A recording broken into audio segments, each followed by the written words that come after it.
Halo Sobat Mahardika, review buku kali ini merupakan salah satu Drunken tetralogi karya P.D. Bike, Drunken Mama.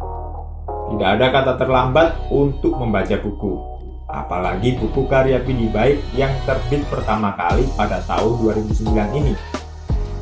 Meskipun sudah 11 tahun terlewatkan, tenang saja, cerita di dalamnya gak akan luntur, apalagi hancur, kecuali bukunya sudah dimakam rayap atau terendam banjir ya. Hehe.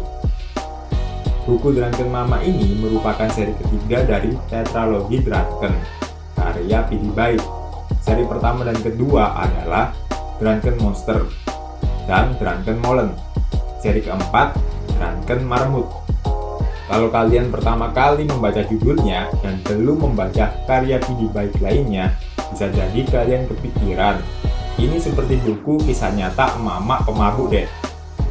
Apalagi ada kata-kata keluarga besar, kisah-kisah non teladan.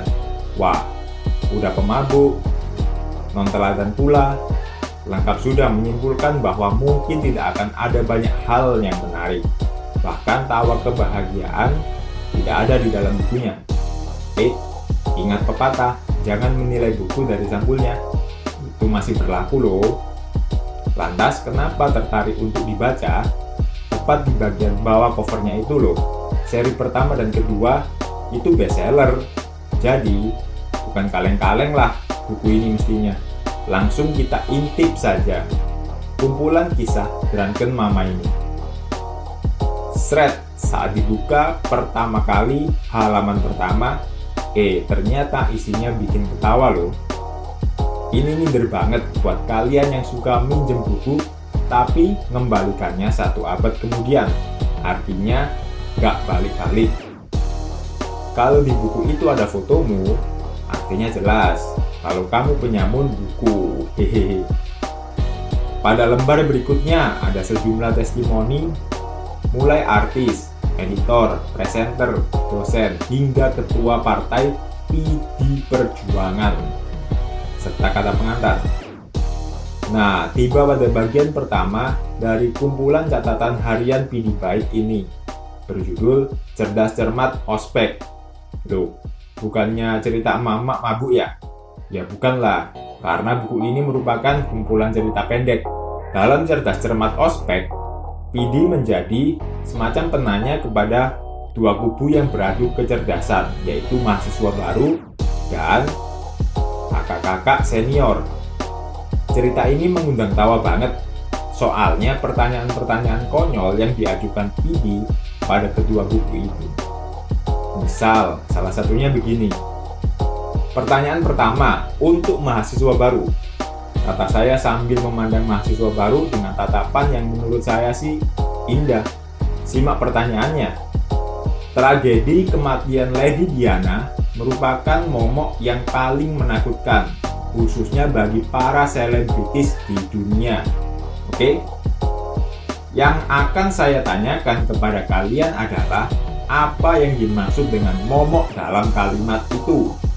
Halaman 21. Dan apapun jawaban dari mahasiswa baru akan divonis salah. Sebaliknya, pertanyaan untuk kakak kelas dibuat mudah dan apapun jawabannya pasti benar.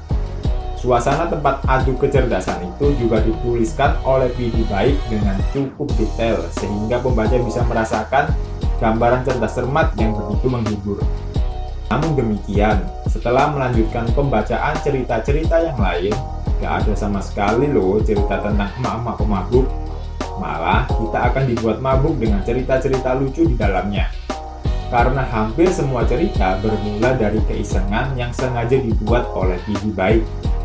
Artinya, buku ini itu buku humor. Humor yang ditulis oleh P.D. adalah humor yang terkadang berisi renungan-renungan, terkadang kritis, dan juga syarat intelektual. P.D. tidak sulit mencari kegilaan.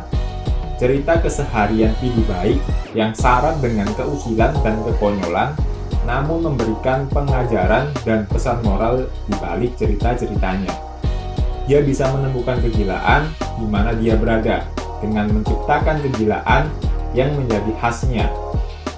Pidi cerdas meramunya dalam sebuah cerita dari pengalamannya sendiri. Drunken Mama adalah salah satu virus yang disebarkan oleh Pidi Baik, menyebarkan penyakit tertawa yang lahir dari seorang yang barangkali kelewat bahagia. Orang yang karenanya tak kunjung sembuh dari kemabukannya. Seorang Pidi yang tak kunjung baik, Bambang Sugiharto.